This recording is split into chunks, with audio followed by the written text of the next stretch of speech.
So we felt it was important to try to garner other evidence that may help to support our theory that these bronzes are the first decade of the 16th century.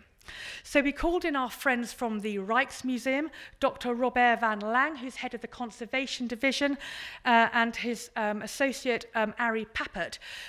Here they are up in our labs, undertaking technical investigation of the bronzes. So what they do is they look at the outside of the bronzes for technical evidence of fracture, how the bronzes were made, and they also try to look inside the bronzes because actually, if you can see, I mean, what happens often is the bronze comes out of the mould not as well as it might do, and the bronze caster or perhaps the sculptor or workshop assistants have to try to make good these visual infelicities. So they have to hammer them over or they have to infill little parts which didn't come out well in the mould.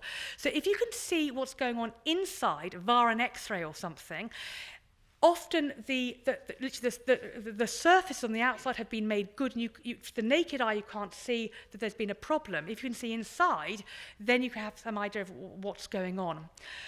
What I should say from a technical point of view is that these bronzes had already been TL tested, that's thermoluminescence tested, in 2001, before they were sold by Sotheby's. Sotheby's, as a decent auction house should do, wanted to make sure that they were authentic. They weren't some elaborate, 18th or 19th century fakes.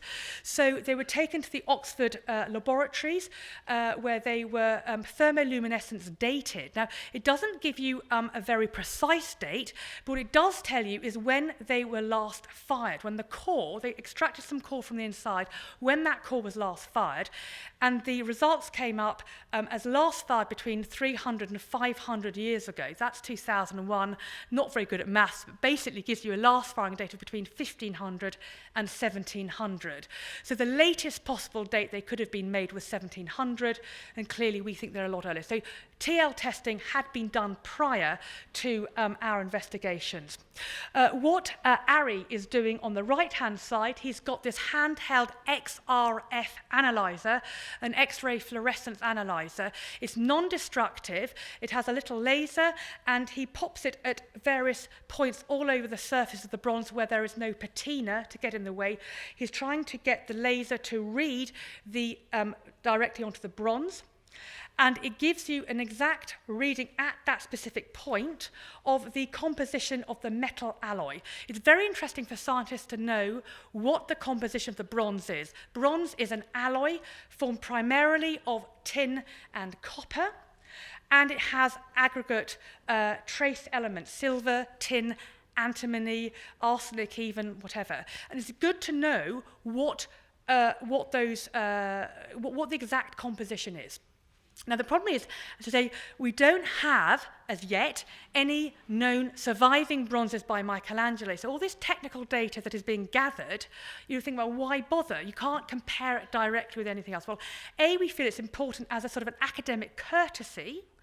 If these bronzes are what we believe them to be, it's very, very important for the world to have this data, so that if hopefully in the future other bronzes by Michelangelo appear, then they also can be tested and that data be compared directly, so you have a data set. The other thing is that there are obviously a lot of important Florentine or Roman or Bolognese or Venetian bronzes made at the same time, for which data has been collected, and it's interesting to compare the data sets that we gather from the Rothschild bronzes and compare them with the data sets of these other bronzes, so we understand what's going on. So Ari is there doing XRF analysis. Those results are not yet in. Watch this space. They'll be presented at the conference in July. Robert here is again looking under a microscope at the hammer work on the younger figure to work out whether it was done in the casting model or actually it's done after in the cold work. Now, as I say, very important not only to do this surface analysis, you want to get inside the bronze. The typical way of doing so is via X-rays, but this is the X-ray result, not very good. X-rays normally are strong enough to penetrate through the bronze, but these bronzes are so thick-walled that the X-rays were unable to penetrate. So the scientists took the bronzes off to a neutron imaging lab in Switzerland. It's a completely new technique for the study of bronzes. And I don't understand particularly the science, but basically it's like that old Heineken advert. You know, Heineken can reach where other beers cannot. Well, neutron images can reach where X-rays can't. So where you've got the blank, unhelpful X-ray image telling you nothing, it looks like they're solid casts here.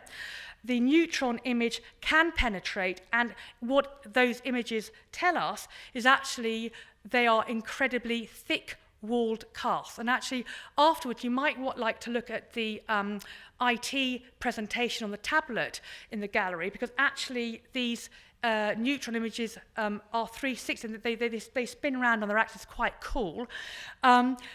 So the scientists say to us, well, actually, this is very interesting because bronze technology moves on in the 16th century.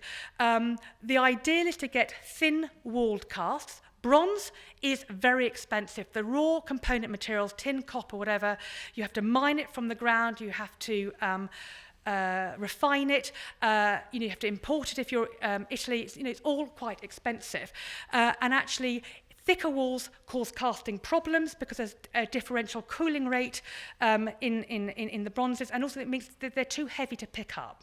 So the ideal, what you're aiming for in the sort of technological progression, is thin walls. The fact that they're not thin walls, they're saying they are more likely to be earlier than later, because by the 1530s, casting technology in Italy had improved to such an extent that actually you tend to get thinner walled casts. It's not to say, obviously, you can't get thick-walled casts, but the majority of casts that come out from Italian foundries by really 1530 are much thinner. So the indication from the neutron images is that they are earlier than later. The other thing that you'll notice, particularly, I'd really ask you to look at the bronzes, is that although the model is absolutely superlative, the casting isn't quite perfect, and that's particularly true of the younger backhand. There was a problem in the casting, and Robert and Ari feel that what happened when you put the casting model into the mould, the mould that the bronze casters used wasn't quite right, and it was too porous, and so the casting model, all the details in that, which should have been translated into the bronze should be an absolute perfect replica of the casting model. Actually, there was a slight screw up, and the details didn't quite take. And you can see this particularly in the surface of the younger backhand. The older one came out better from his mould, the younger one, and there's this hammered surface, and I think you can see it on the torso, and I think particularly in the face. You can see this hammering. We're not quite sure why they hammered the surface, but probably to slightly mask over some of these casting problems, to make it a little bit more visually acceptable. So they're not actually finished anyway. Maybe the patron for whom they were made just said, actually, not so interested anymore anyway. But so the other thing they say is that because they are not perfect casts, the surface has this problem. Again, this tends to indicate an earlier rather than a later date, because really, again, by the 1530s, technology had improved, and so most bronzes came out more perfectly from their moulds than these two did. Anatomical. If anybody needs to go, please feel free. I'm going to be about another 5 minutes. Professor Peter Abrahams is a leading international clinical anatomist. Here you can see him with true body parts. He's done a lot of work on, he does dissection on a daily basis. He teaches at Warwick University. But actually he's very, very interested in how Renaissance artists portrayed the human body. He's done a lot of work with Martin Kemp on Leonardo. We asked him along to examine the bronzes and tell us exactly how anatomically perfect the Rothschild bronzes were. And we looked at them, Paul, I and others, and felt, actually, to a non-expert eye, they look pretty good. But actually, we wanted to know how accurate is accurate. He came along and said, basically, wow, this could be textbook stuff. So he kindly labelled up all of these Latin, absolutely unpronounceable muscles and body parts, saying, whoever made these bronzes must have had a profound understanding of the anatomy, because they are so accurate. But not only that, he must have been incredibly skilled, because many artists may wish to portray the anatomy in this incredibly detailed, accurate way, but they wouldn't actually have the skill set to do so. So it's the skill, it's the profound understanding, and actually the desire to do so. The other thing he said is that he believes firmly that whoever made them must have done dissection. After 1543, there was an incredibly important anatomy atlas produced by Andreas Vesalius. Some of you may know it, the Fabrica, the atlas of the human body. Very, very detailed text in Latin about all the muscle groups, and over 270 woodcut illustrations of all the muscles of a dissected body.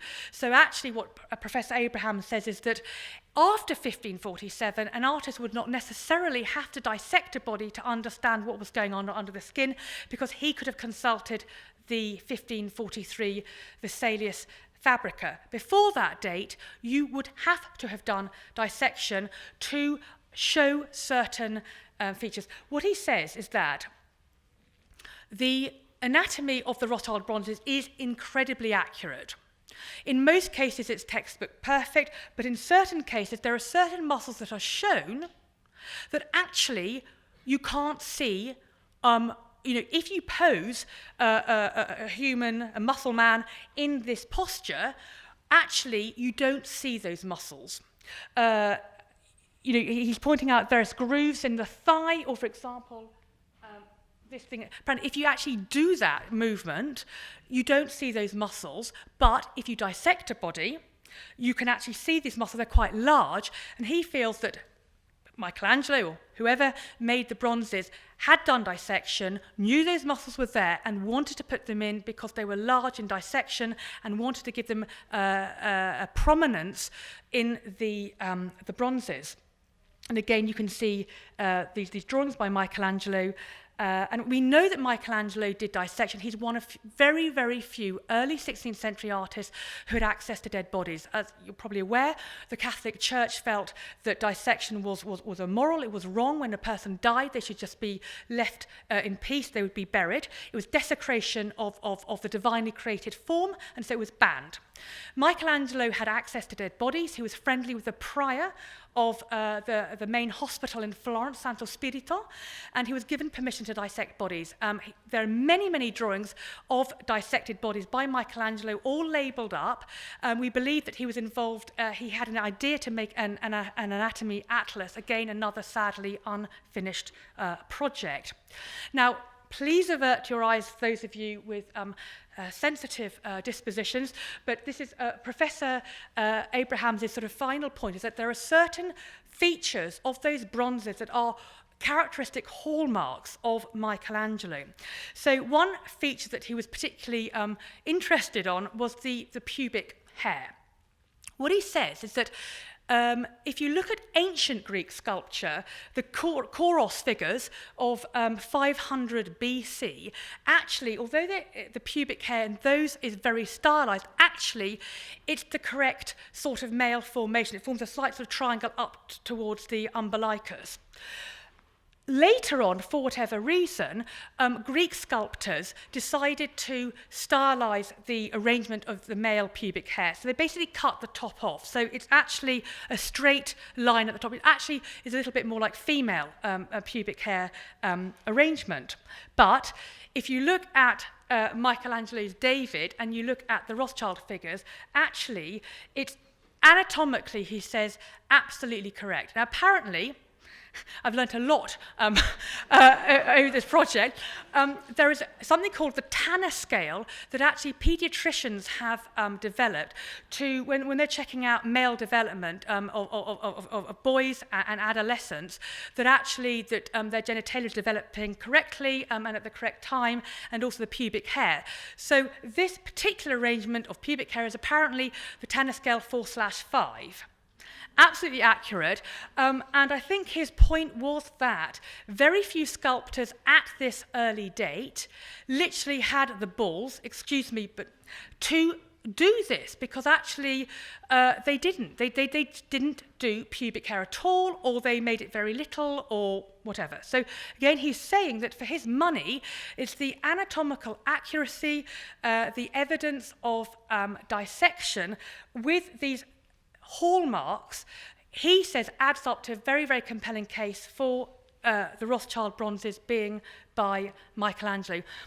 My final slide is that he last week got a bodybuilder with a similar anatomical physique to the Rothschild bronzes in to examine him, and he wanted to see actually how accurate were the muscles of the Rothschild bronzes versus a guy with a similar physique. And what he said was exactly what he had thought before, that there are certain parts of the body which are slightly exaggerated, like the back, typical Michelangelo. All of Michelangelo's, whether it's a drawing, a painting, or a sculpted figure, have a slightly exaggerated back line. You can see it in a muscle man, but it's even more exaggerated than that. But these features prove I think his points about an understanding of anatomy overlaid with dissection.